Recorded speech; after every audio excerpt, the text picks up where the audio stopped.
Kolombiya'dayız. Sokakta bir dansöz var. Arkasında Michael Jackson kendi sırasını bekliyor. Ve siz şu an nasıl bir videoya düştüğünüzün farkında bile değilsiniz.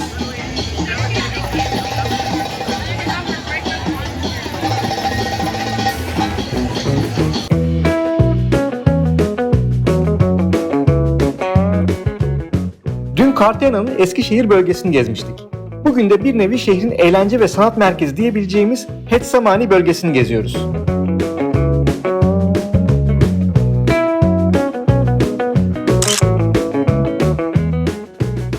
Cartagena'nın bohem yüzünü görmeye hazırsanız şimdi arkanıza yaslanabilirsiniz. Maps and Bags Cartagena 2. gün başlıyor.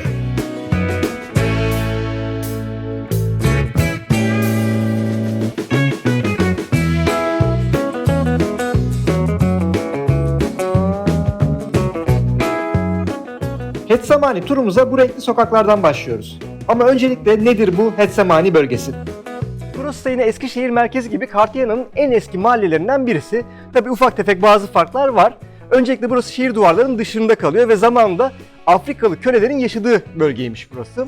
Ve tarih boyunca da hep böyle istenmeyen bölge olmuş. İşte yeri gelmiş uyuşturucu ticaretinin merkezi olmuş falan ama günümüzde burası öyle bir dönüşüm geçirmiş ki şu an burası Cartagena'nın en önemli turistik merkezlerinden birisi. Özellikle de o hareketli gece hayatıyla biliniyor. Biz de zaten akşam buraya tekrar geleceğiz ama öncesinde şöyle gündüz gözüyle bir sokaklarında gezelim istedik.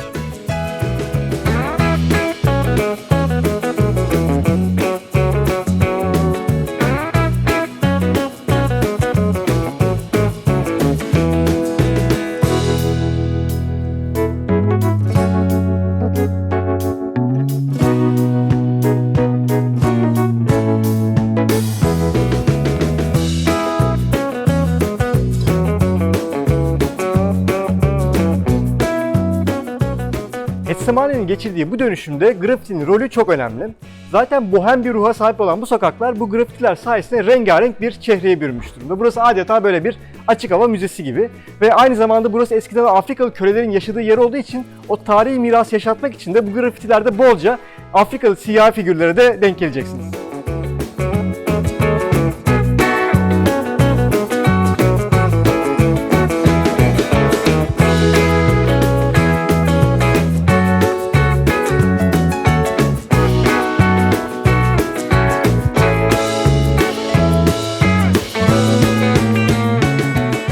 Getsemani bölgesindeki grafitilerden bir tanesi de Gabriel Garcia Marquez'in resmedildiği bu grafiti. İyi ki yanına ismini yazmışlar çünkü Gabriel Garcia Marquez'e hiç benzemiyor. Daha ziyade böyle havanın sokaklarında karşılaşabileceğiniz bir akordeoncu abiye benziyor ama her neyse. Gabriel Garcia Marquez için Cartagena çok önemli. Cartagena için de Gabriel Garcia Marquez çok önemli tabii haliyle. Zira Gabriel Garcia Marquez hayatı boyunca böyle uzun yıllar Cartagena'da yaşamış. İlk defa buraya bir üniversite öğrencisiyken gelmiş. Aslında o zamanlar hukuk okuyormuş ama edebiyata ve yazıma karşı olan ilgisini bu şehirde keşfetmiş. Ona 1982'de Nobel ödülünü getirmede büyük rol oynayan 100 Yıllık Yalnızlık kitabı da tamamen Cartagena'dan aldığı ilhamlar sonucunda ortaya çıkmış. Aynı zamanda Kolera Günlerinde Aşk kitabında da yine böyle Cartagena'dan motifler ve temalar görmek mümkün. Bu arada 100 Yıllık Yalnızlık İspanyolca dilinde yazılmış ve en çok okunan 3. kitap. Birincisi İncil.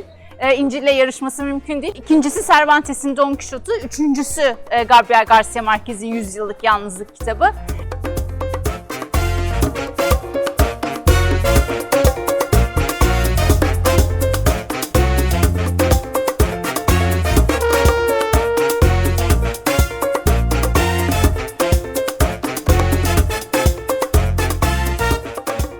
Hep merak ederdim bu şemsiyeli sokaklarda şemsiyeler nasıl pırıl pırıl diye. Bunlar yolunu bulmuş. Şemsiye bağışı kutusu var.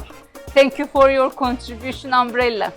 Mantıklı yani. Bizim otelin orada başka bir şemsiye sokağı var. Onlar onu akıl edememiş. Oradaki şemsiyeler harap yani. Kırık falan ya.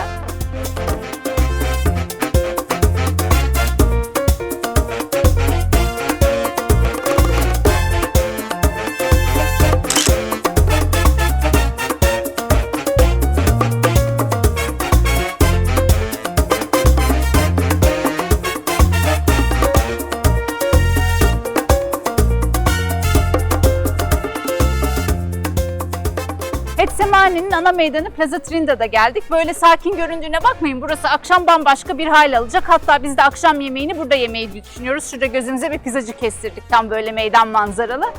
Bu meydanda görülmesi gereken birkaç şey var. Bir tanesi hani kilise burada. Ama esas önemli olan, yani bölge için, bölgenin kültürel mirası için esas önemli olan şeyler tam arkamda görünüyor. Bu meydanda Pedro Romero'nun heykelini bulabilirsiniz. Pedro Romero, Lanceros diye bir Afrikalı hür insanların oluşturduğu devrimci bir grubun lideri. Bu grup Cartagena'nın İspanyol hükmünden kurtulmasında çok önemli bir rol oynamış. Açıkçası arkamdaki iki heykelden hangisinin Pedro Romero olduğunu bilmiyorum. Altına da yazmamışlar. Babamın oğlu mu yani, nereden tanıyacağım Pedro Romero'yu onu da bilmiyorum. Google'dan bakacağız, hani hangisi olduğunu kestirmeye çalışacağız ama eğer yaptıkları heykel Gabriel Garcia Marquez heykeli gibiyse yandık yani, asla benzetemeyiz. Benim tahminim şu yönde: bu abi daha böyle devrimci bir tipe benziyor.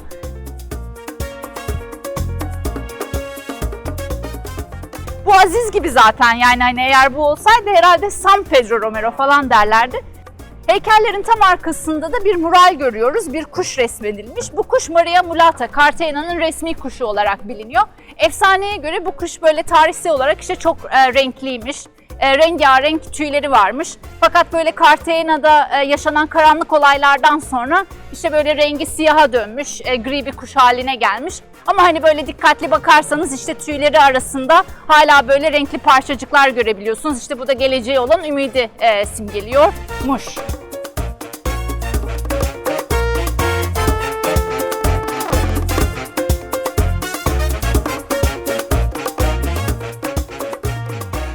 Getsemane'nin Eskişehir merkezinden bir diğer farkı ise burada birazcık da hayatın içerisindeyiz. Eskişehir merkezinde daha çok böyle her yer kafe, restoran, işte kilise, müze, belediye binası, ofis derken burada Getsemane'de tabii yine birçok kafe, restoran, hostel var ama aralarda böyle insanların yaşadığı evler de görebiliyorsunuz. İşte bir tane kafe var, sonrasında bir ev görüyorsunuz. Bir tane hostel var, sonra 2 tane daha ev var. Yani aslında burada biraz daha hayatın içindesiniz.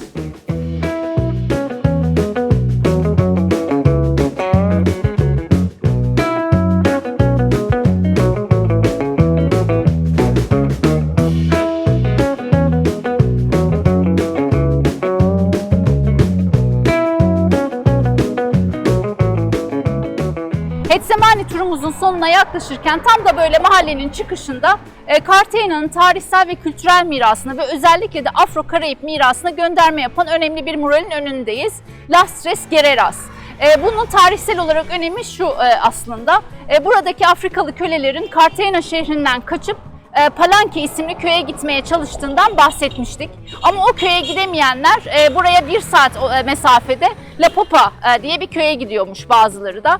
Ve buraya gidiyorlar gitmesine. Evet, orada Afrikalı bir komünite var ama orada aynı zamanda Cartagena şehrinin ilk kuruluşundaki etnik kıyımdan kaçan yerli halk da var. Ve o yerli halkla Afrikalıların birleşmesi sonucunda işte aslında Afro-Karayip ırkı orada o şekilde ortaya çıkıyor.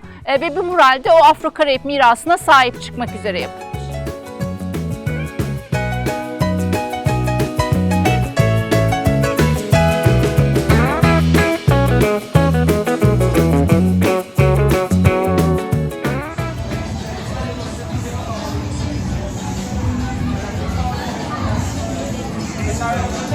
Ve şimdi günü sonlandırmak için tekrar Getsemane'deyiz.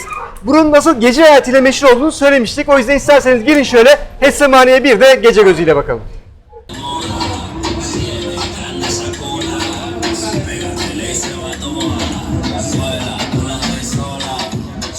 Gündüz Getsemane'de grafitilerin ve renkli renkli sokakların keyfini çıkarmıştık. Akşam ise bu sokakları bambaşka bir halde bulduk.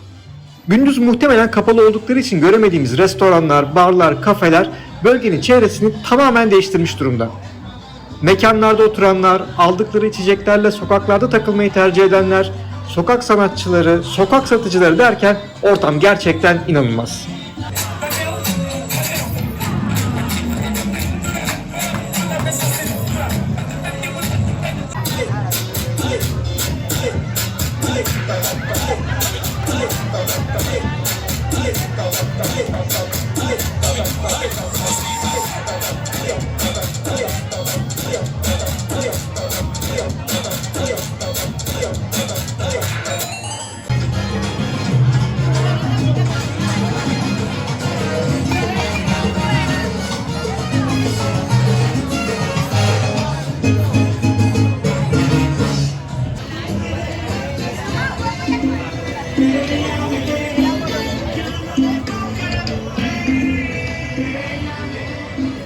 Getsemani sokaklarında biraz turladıktan sonra şimdi de buranın ana meydanı olan Trinidad Meydanı'na tekrar geliyoruz. Kilise ışıklandırılmış ve üzerinde projeksiyonla bir ışık şovu yapılmakta.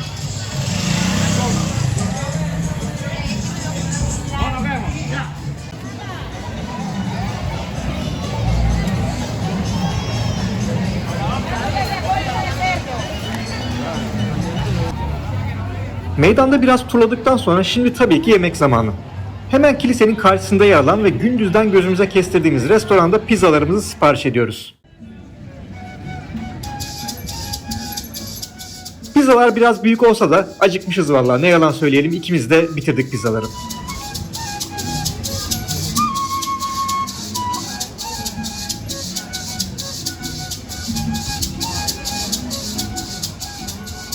Tüm bu etnik müziklerin arasında Getsemani'yi turlarken bir ara kulağımıza tanıdık bir melodi takıldı ve tabii ki o tarafa doğru ilerledik.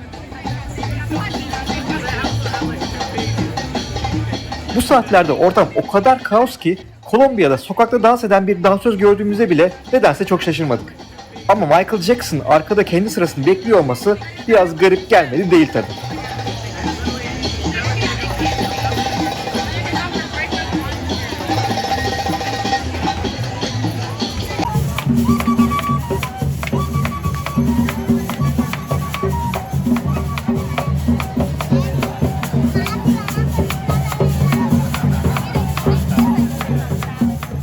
Bugünlük bizden bu kadar. Biz şimdi kameraları kapatıyoruz ama tabii ki burada takılmaya devam. Sizinle yarın Cartagena'da 3. günümüzde tekrar görüşmek üzere.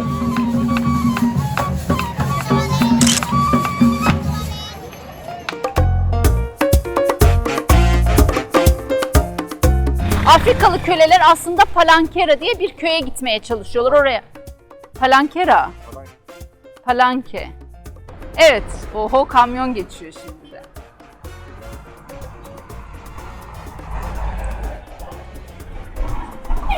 Evet. Çok araba geçiyor. Tam da mahallenin çıkış noktasında Cartagena'nın tarihi... Hayda. Bir daha bu sefer yapacağım.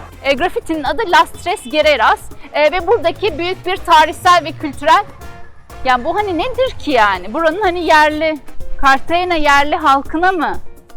İlkinde ne dedim ben yani?